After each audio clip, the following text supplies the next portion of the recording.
Hey guys, hey YouTube, this is JJ in the house. And so for those of you guys that don't know my YouTube, this is a new journey I'm on with the whole cancer. I have breast cancer, I have DCIS.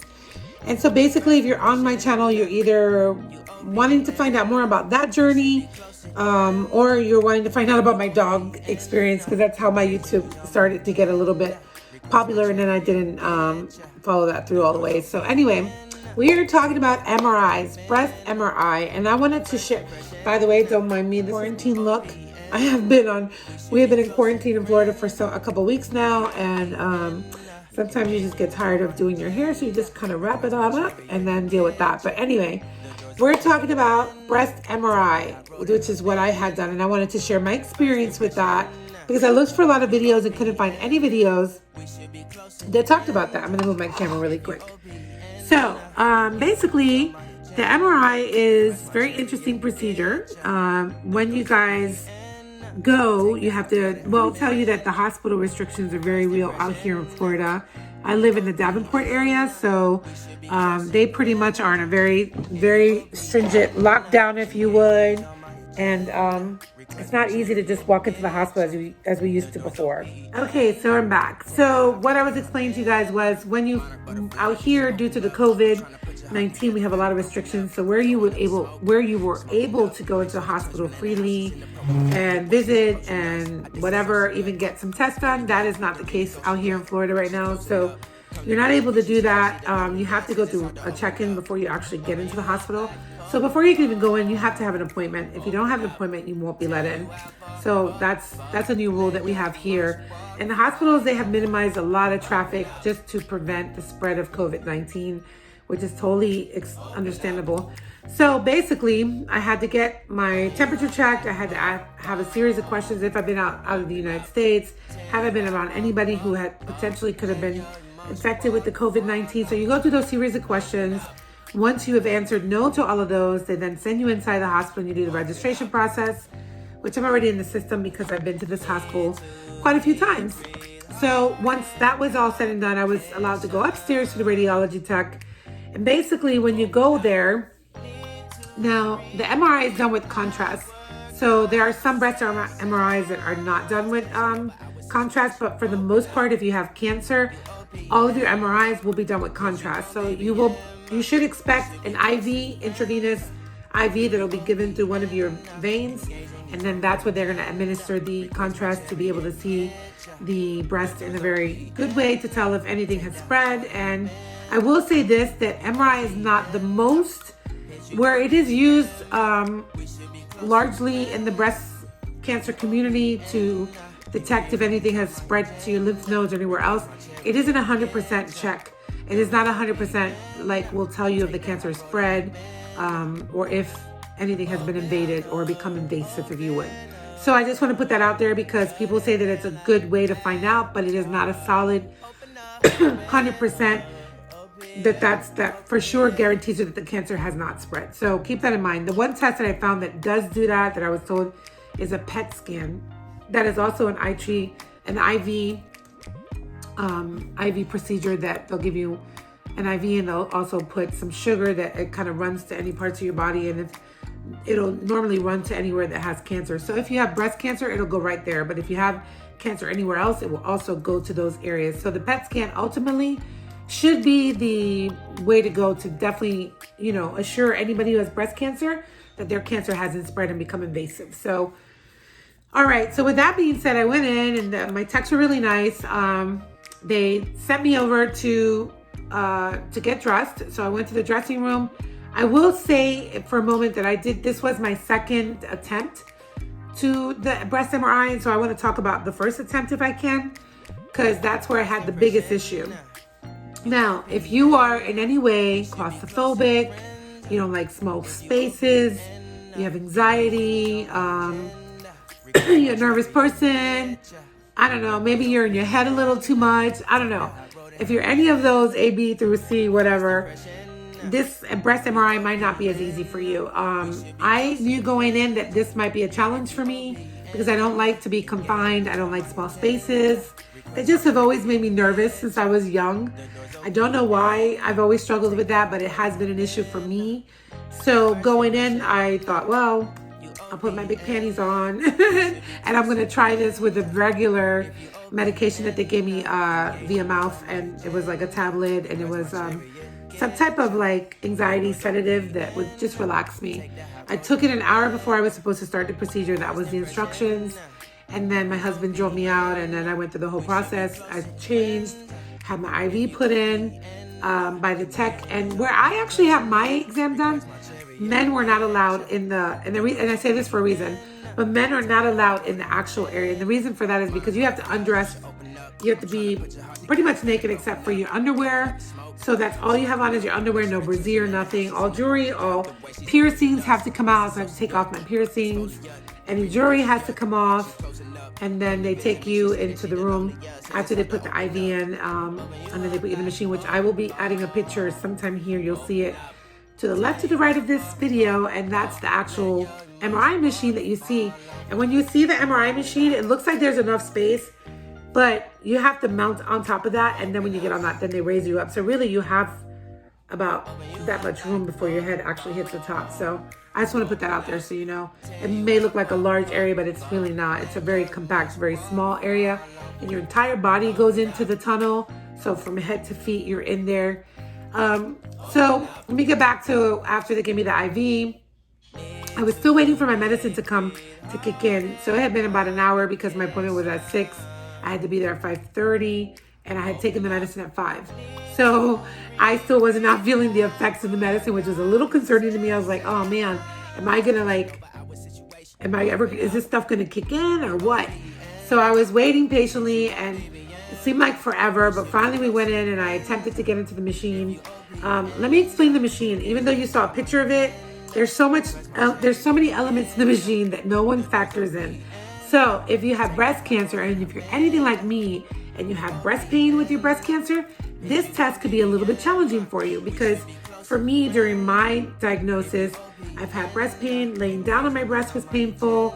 My lymph nodes have been a little swollen and painful. So I've had pain before I had cancer to even now till today.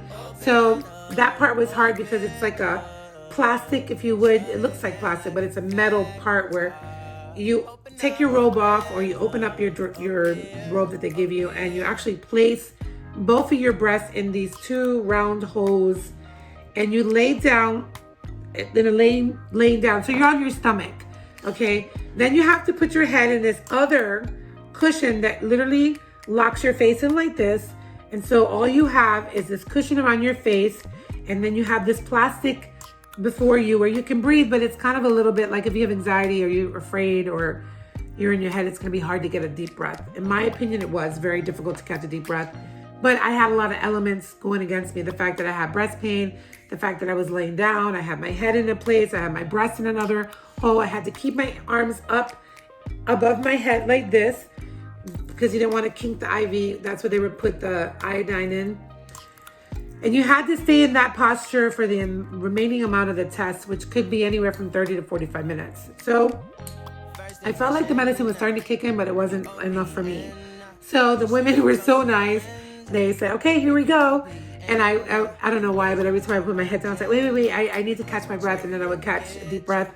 And every time I caught my breath, I moved the positioning of where my breasts were. So that's really important with the MRI. They have to position your breast in those 2 little holes. And if you move even an inch, it messes up and distorts the picture. So every time I was trying to get a deep breath, she had to come back and fix me. So that was a little bit of a challenge. Anyway, I don't think my techs ever got a chance to leave the room because I failed the exam very miserably. Anyway, the girls hooked me up. The one girl asked me if I wanted oxygen. I said, you know what, I'll take the oxygen, just because I was getting anxious about having my head in this one little confined space on top of having to go into another confined space. So I was like, I feel like I'm having a little bit of an anxiety issue right now. So the meds, to say the least, were not helping me. And it was I don't have the name, but it was some kind of anxiety medication. It was, I can't remember the name. If I can remember it, I'll put it on the information part of the video. But you can ask for medication, by the way. And if you know that you suffer from extreme anxiety, maybe there are different types of anxiety medications that they can give you. I did not ask that. I don't suffer from anxiety. I mean, I do, but not to that level. So I thought that whatever my doctor gave me would have been sufficient, but we later found out that it wasn't. Anyway, so after I got in my position for like the 4th time, the ladies tell me, okay, we're going to push you in. We're going to lift you up and put you in the machine. So as I was going in, I felt like my life was being, I know it sounds so dramatic, but I felt like, oh my God, my life is flashing before me. I was so nervous. So I'm like, oh, you can do this, JJ. God is with you. God is good. He's giving you a peaceful mind, a peaceful heart, and strength and confidence and all that. But none of that was working, okay? It didn't matter what I said. It just was not sinking in this big old brain. So as soon as they put me in, I think immediately I was in there for maybe not even a minute. And I was like, I went to position. I felt like I couldn't breathe again. The one interesting, right off the back that I want to tell you, that symptom that I experienced as soon as I went in, that did not happen the second time around because I had IV sedation. It was different. But just on this medication that I had, as soon as they put me in, I got super dizzy. And that's what made me lift my head. I said, I feel lightheaded. I don't understand. I feel like I'm going to pass out is what I told her. And she said, oh, that's normal. It'll go away. But of course it didn't. That caused me to panic really quick. So I got up, and then when I lifted my head up, I hit the top of the thing. So I was like, get me out really quick. I was pushing the button, and luckily they were still there, so they didn't have to run from behind the area to come get me, because I think that would have been torture, even though that probably would have been only like a couple seconds. I think it would have been like the longest seconds of my life. So anyway, she came out. We did that 3 times, maybe 4. And then I said, I don't think I'm going to be able to do this. I'm very sorry. And then the girls also, I had asked them, I said, listen, I got 5 pills. I've only taken 2. Is it possible for me to sit for an hour, maybe take another 2? Because I could have taken all 5, but I didn't. And no real true instructions were given to me on that. So I kind of was just like going on my own thoughts on that.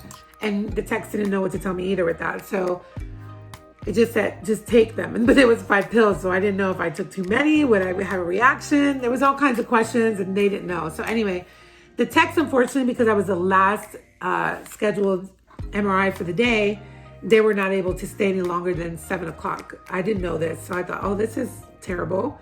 Because I think if I would have been able to take more of the medication, that would have been a possibility, and I could have probably done it. But the girls are like, no, we can't stay. The boy, and I said, well, there's other employees now. And she said, no, the boys are not allowed to stay with you because we're a female and I'm exposed. They're not allowed for HIPAA law reasons. So I was like, okay, well, I'm not going to be able to do the exam. And then she said, don't worry, you can reschedule. You can do an IV sedation. And I was like, oh, why didn't they tell me about the IV sedation? So I was never told that, which I thought was interesting. And I was like, okay, great. I didn't know that I could have this IV sedation, which would have probably been the best way to do this from the very get-go. So I go, making myself feel so defeated. And if you saw my other video before this, that video shows the whole process, but I didn't, at the end, sorry, I can't talk. I was explaining that I was not successful and I had to redo it and do the exam. So I had to get rescheduled.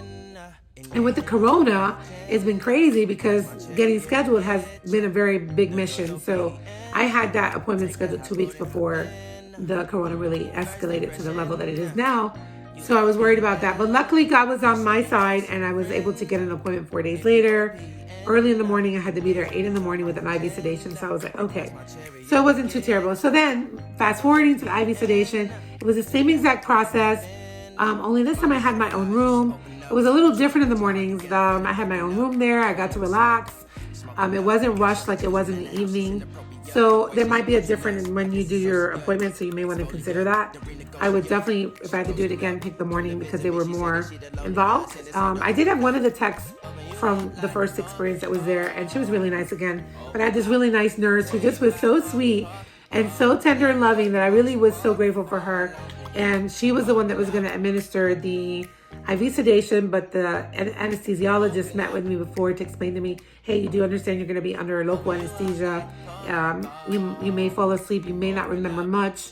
You could possibly wake up. And they were giving me every scenario. I was like, oh God, please don't let me wake up. That would be terrible. So we went through the same process of getting me in the machine, getting me positioned. This time, not only did I have to have my breasts in the hose, my head in that little headgear, my hands like this with the IV, but I also had to have oxygen. I had to have leads put in my back so they could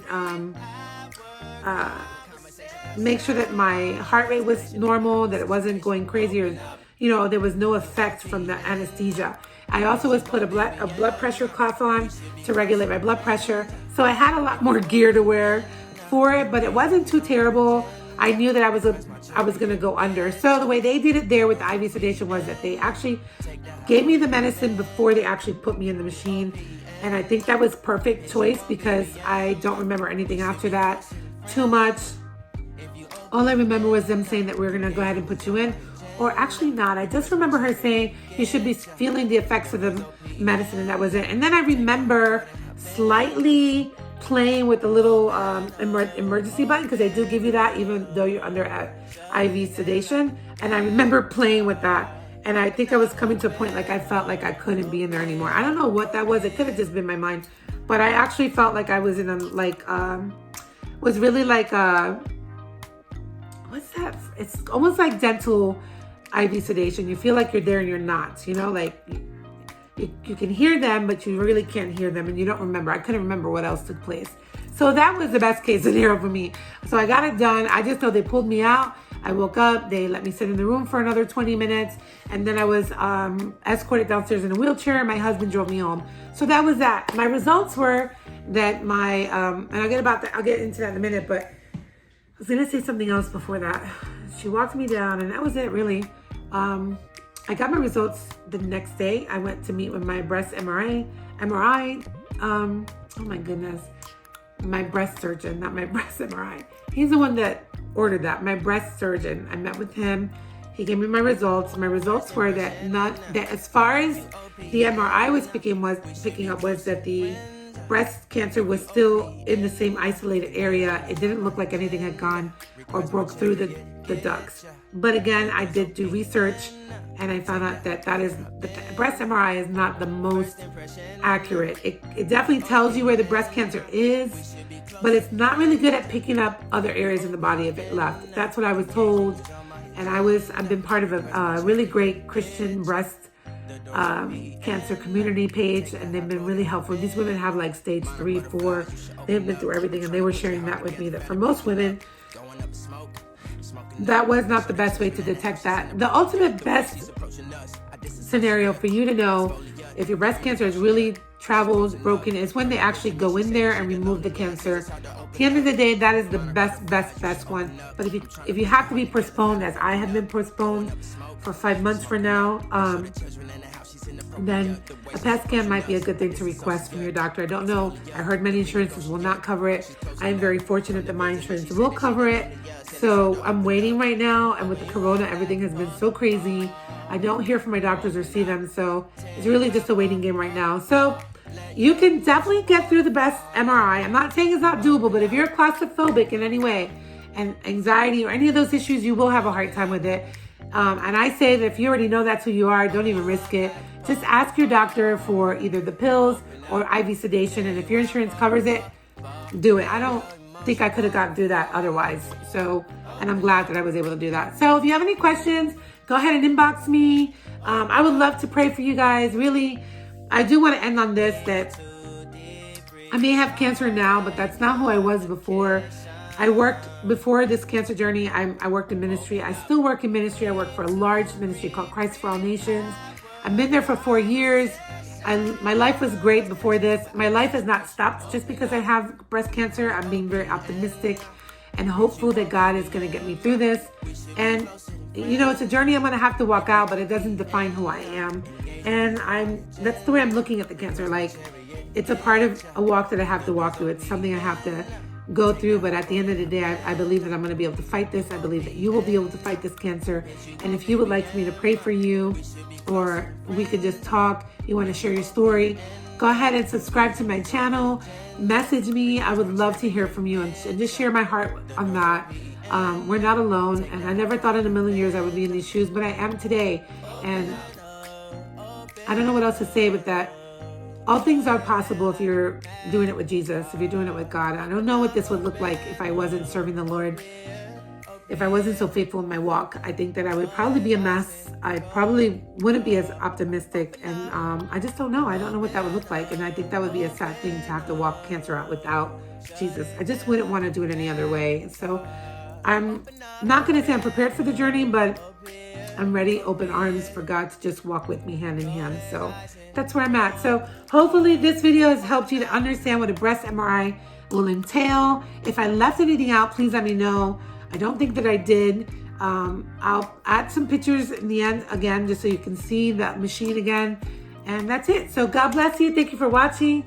God loves you. I love you. And be blessed. We can do this. All right. Be safe. See you later. Bye.